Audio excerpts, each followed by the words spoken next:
I'm the cat with the bass and drum, going around like bum bum bum.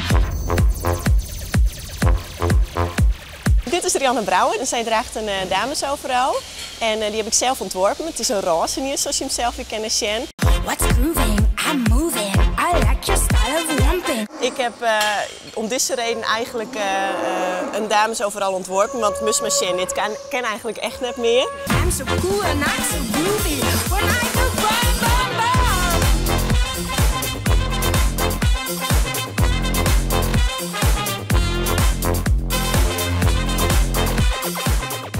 Rianne draagt hier het reerdermodel wat ik heb ontworpen en die neem ik Bertha. En zij heeft een boesk op de voorkant waar op dit moment heel makkelijk een mobiele telefoon in kan. Het is gewoon wat vrolijker en wat kleurrijker dan de normale universele blauwe overal. I'm so cool and I'm so groovy. When I go bum bum bum.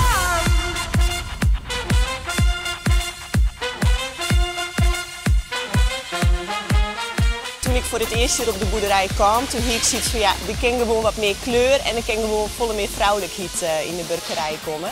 En zodoende ben ik begonnen met ontwerpen en heb ik nou voor jou een model aan het kleerlessen om te verkeepjen. Blowing up in the dark and the light and so I go oh I brought a pie in my pocket and I am a sucker. No got light, no got style, no got nothing on my mind, but I'm so cool and I'm so groovy when I go bum bum bum. Het platteland is op dit moment best wel een beetje booming. Het is eigenlijk een attractie op zich. Dat just ik wil aan de boerencampings. Het is echt een opkomst. Meesten kennen op het platteland heel goed onthaasten en dat gebeurt ik steeds meer in mijn opinie. En daardoor worden natuurlijk dit soort dingen ook heel erg populair. Dit is ik net alleen nog voor het boerenleven natuurlijk, maar dit is ik voor de meesten die het leuk vinden om in de tuin te werken, bij wijze van. Of ik heb wel klanten gehad die vinden het heel leuk om aan auto's te sleutelen en die heb ik zo'n mooie prachtige overal hoor. De vrouw die mij gewoon schoen worden en dat ken dus ik op deze manier. Wie hier dat toch dat er overal hebben we zo? Ja. Ja, geen idee, maar... Net hier, denk ik. Nee, net hier. Dus dames, fit. Maar die blauwe overal en je kan het draaien hip bij rennen. When I go bum bum bum.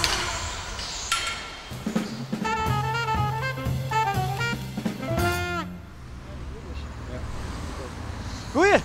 Goeie. Wat ben jou aan van? Wat is het verzamelen? Ik ga hier nu tegen, dus dat moet toch heel komen, no? Maar iedereen in Nederland kan het daar niet kunnen. Ja, dat zou het wel zeggen, maar ik ben trouwd met een Duits famke. En dan mag je alle papieren haar. Zij komt uit voormalig Oost-Duitsland. En het probleem is dat net alle papieren te krijgen zijn nog. Dat wordt het al gigantisch lang. En dan zou ze steeds een keer voor mezelf geld aanvragen, want ik ben Nederlander. Maar ja, dan komt het probleem, ja, je bent trouwd. Je bent net alleenstaand. Dus je wordt van het kastje naar de muur stuurt en ja, er moet wel geld komen. Ja.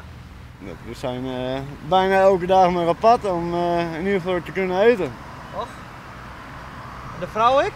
Nee, die doet het huishouden. Oké.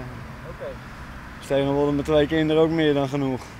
Dus dan beul je de hele dag weer terug? Ja, 6 dagen in de week, ja. Toch wel. Meestal een uur of 9 's morgens de deur uit tot een uur of 5, 6. 5 uur gaat hier de zaak dicht, dus dan en dan 's avonds weer een rondje maken voor de volgende ochtend alvast. Oké. Nou ja, het is geen vetpot, maar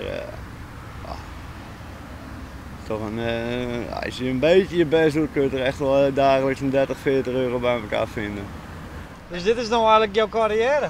Ja, je moet toch wat, hè? Ja. Dat hier niet wel eens voorstelt misschien dan net? Nou ja, ik had vroeger altijd op een kermis aan het werk geweest. Dat was ook wel een vrij beroep. Dus niemand die boven je staat, niemand die zegt wat je doen moet. Nee. Het enige wat je aan te houden hebt is de openingstijden van de oud-ijzerhandel. Wat wil je nog meer? Dus op zich ben je toch nog wel tevreden? Ik ben wel tevreden. Het is alleen veel werk. Maar voor de rest mag ik niet mopperen.